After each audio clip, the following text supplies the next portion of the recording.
علماء کرام، مہمانان محتشم، معزز حاضرین و حاضرات، ناظرین و ناظرات، السلام علیکم ورحمۃ اللہ وبرکاتہ۔ کتاب رحمت قرآن مجید نے ہمیں مخاطبت کرتے ہوئے ارشاد فرمایا، وَكَذَلِكَ جَعَلْنَاكُمْ أُمَّةً وَسَطًا،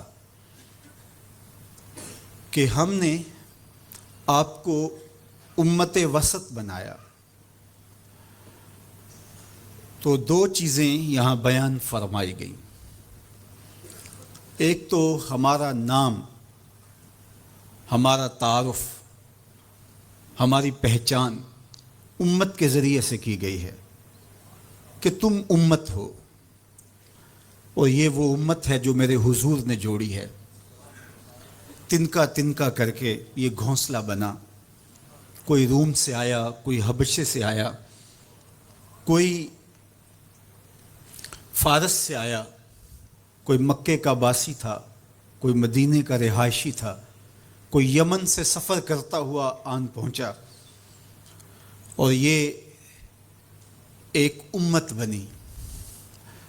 میرے حضور نے امت بنائی تھی، فرقے ہم نے بنائے ہیں۔ امت کو ٹکڑوں میں ہم نے بانٹا ہے۔ استاد ابراہیم ذوق نے کہا تھا، ہفتاد و دو فریق حسد کے عدد سے ہیں، اپنا یہ طریق کے باہر عدد سے ہیں۔ حسد کے عدد نکالو تو 72 بنتے ہیں۔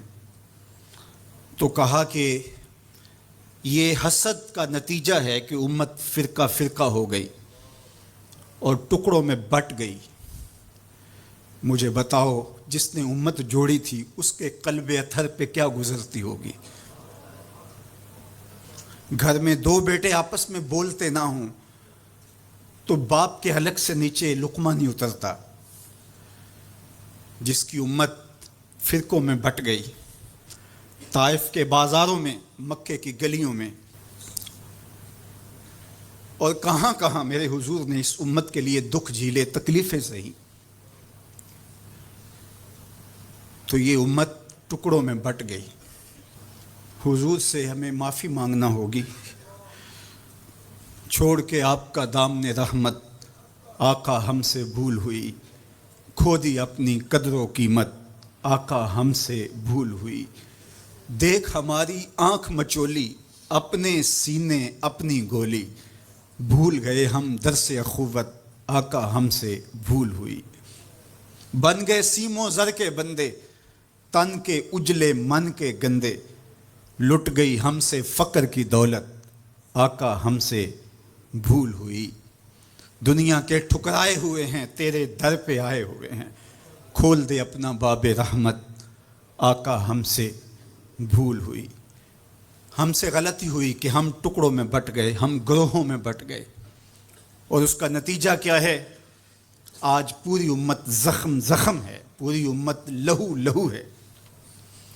کہا تمہاری ہوا اکھڑ جائے گی اگر تم نے حبل اللہ کو چھوڑ دیا، اللہ کی رسی کو چھوڑ دیا، تم نے رسول کے دامن کو ترک کر دیا، تم گروہی تقسیمات پہ یقین رکھنے لگے، تم نے 1.5 اینٹ کی مسجد کھڑی کر لی، تم تقسیم در تقسیم کے عمل سے گزرتے رہے، تم امت سے فرقہ، فرقوں سے جماعتیں، جماعتوں سے لابیاں، اور لڑکتے لڑکتے تم ٹکڑے ٹکڑے ہو گئے، تم کرچی کرچی ہو گئے، تو پھر تمہاری ہوا اکھڑ جائے گی، دنیا میں تمہاری کوئی عزت نہیں رہے گی۔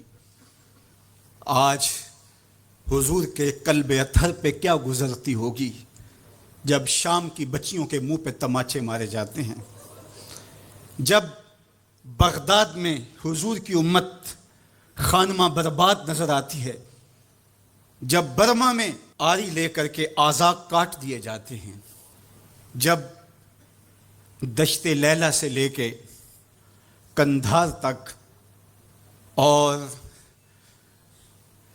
غزہ سے لے کے کشمیر تک لاشیں ہی لاشیں بکھری ہوئی نظر آتی ہیں، بستی بستی، کریا کریا، صحرا صحرا خون، بستی بستی کریا کریا صحرا صحرا خون، امت والے امت کا ہے کتنا سستا خون۔ شام قدس کشمیر اور برما، کس کس کا احوال کہوں؟ شام قدس کشمیر اور برما، کس کس کا احوال کہوں؟ ہر سو زخمی، ہر سو لاشیں، ہر سو بہتا خون، امت والے امت کا ہے کتنا سستا خون، امت والے امت کا ہے کتنا سستا خون۔ آج امت لہو لہو ہے، اس پوری کائنات میں 1 انچ بھی جگہ ایسی نہیں ہے جہاں آتش و آہن برستا ہو اور وہ کفار کی سرزمین ہو۔ جہاں بھی خون بہتا ہے وہ بستی مسلمانوں کی ہے، جہاں لاشیں گرتے ہیں وہ گھر مسلمانوں کا ہے، جہاں عصمتیں لٹتی ہیں وہ خطہ مسلمانوں کا ہے۔ یہ ہمارے گناہوں کی سزا ہے جو ہم کاٹنے پہ مجبور ہیں، اور جب تک ہم امت نہیں بنتے تب تک رسوائیاں ہمارا مقدر ہوں گی اور ذلت ہمارا مقسوم ہے جب تک ہم ان کے دامن سے نہیں جڑ جاتے۔ قوت عشق سے جب دہر میں اجالا نہیں ہوتا تو پستیوں کو بلندیوں سے بدلنے کا کرینہ آپ نہیں سیکھ سکتے۔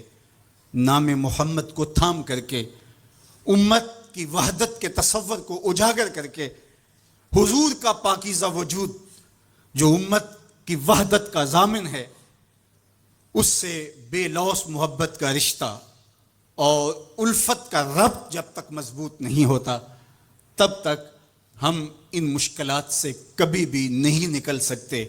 1000 فلسفے تراش لیں، 1000 منطقیں بگھار لیں، لیکن کوئی نتیجہ نہیں ہوگا۔ تمہیں نتیجہ تب ہی ملے گا جب حضور کے قلب اطہر کو آرام پہنچاؤ گے، جب امت بن جاؤ گے،